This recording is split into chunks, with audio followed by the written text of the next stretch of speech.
welcome back to our channel. So today we're going to be reading Walt Disney's Mickey's Christmas Carol.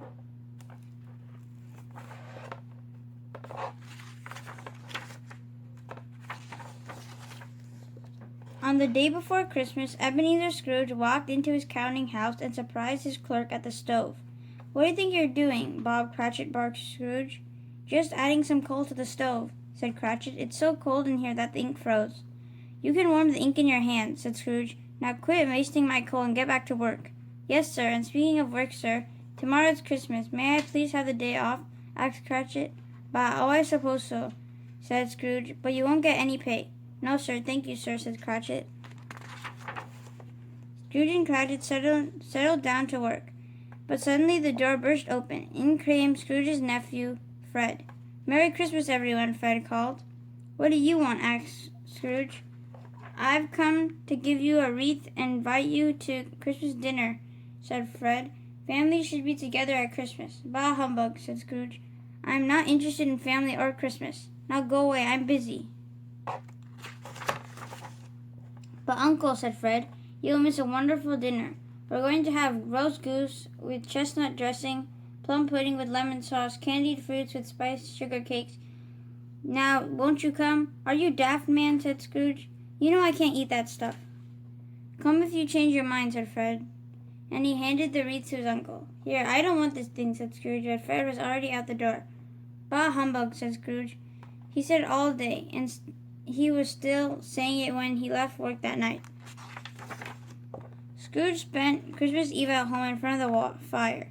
He was just dozing off when he heard the sound of chains. Then a voice moaned, "Scrooge!" "Who's there?" asked Scrooge. There stood the ghost of Scrooge's dead partner, Jacob Marley. "I have a message for you, Scrooge," said Marley. "You know how I used to steal from widows and cheat the poor?" "Yes, and all on the same day," said Scrooge. "It was wrong of me," said Marley. "Now I am being punished. I must drag around these heavy change and cash boxes forever," said Marley. "And the same thing will happen to you, Ebenezer Scrooge."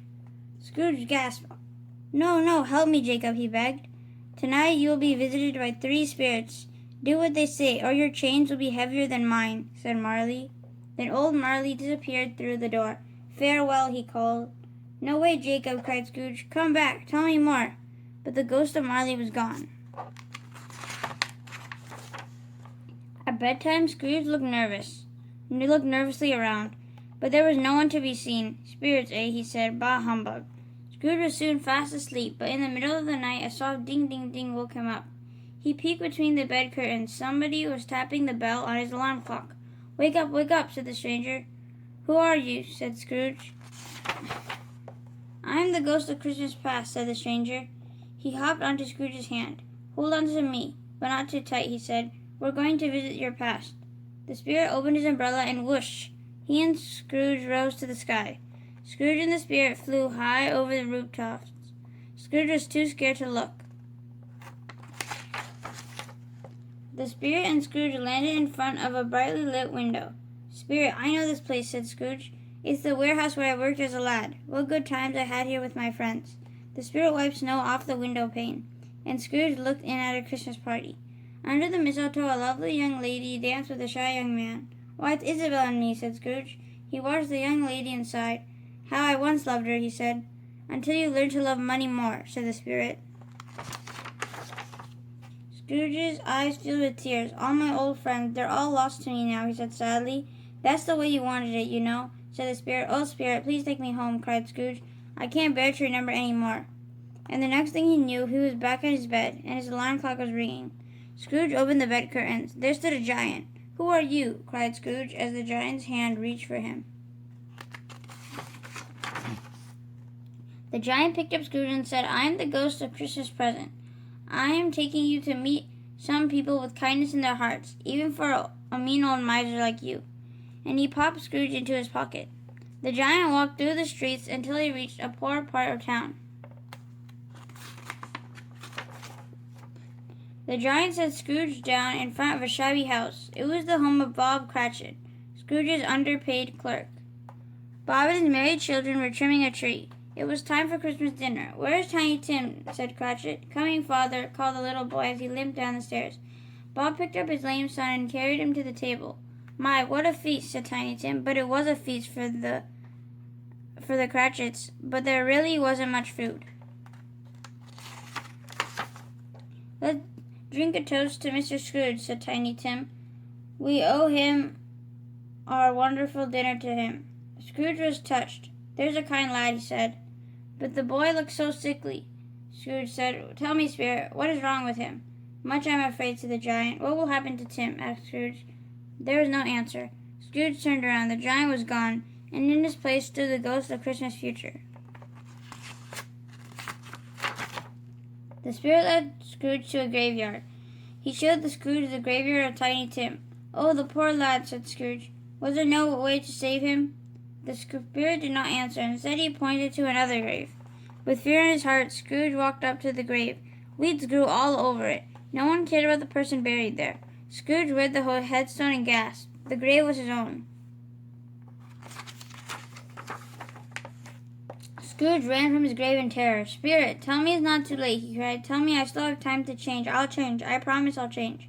I'll help Tiny Tim. Things will be better." Suddenly, Scrooge tripped on a tree root and tumbled down, and landed with a bump on the hard floor. Dazed, Scrooge looked around. He was in his own bedroom, and daylight was coming in the window.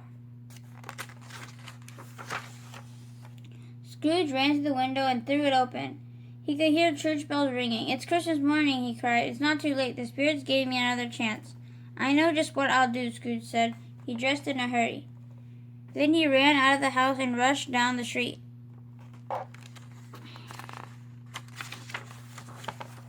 "Pennies for the poor," asked two men. They were collecting for charity. "Pennies, you need gold," cried Scrooge, and he dropped some gold coins into their cup. Then he danced off down the street. Scrooge found a toy shop and bought a big bag of toys. "Won't they be surprised?" he said. "I can't wait to see their faces." Scrooge saw his nephew driving by. "Merry Christmas, Fred," he called. Fred stopped with a jolt. "Uncle Scrooge," he said in surprise. "I'm looking forward to your delicious Christmas dinner," said Scrooge. "You mean you're coming?" asked Fred. "Of course," said Scrooge. Scrooge walked through the town, calling Merry Christmas to everyone he saw. Finally, he reached a shabby home. He stopped and knocked on the door. "Merry Christmas, Cratchit," said Scrooge, and his surprised clerk opened the door. "I brought some things for the children," and he gave them the most wonderful toys they had ever seen.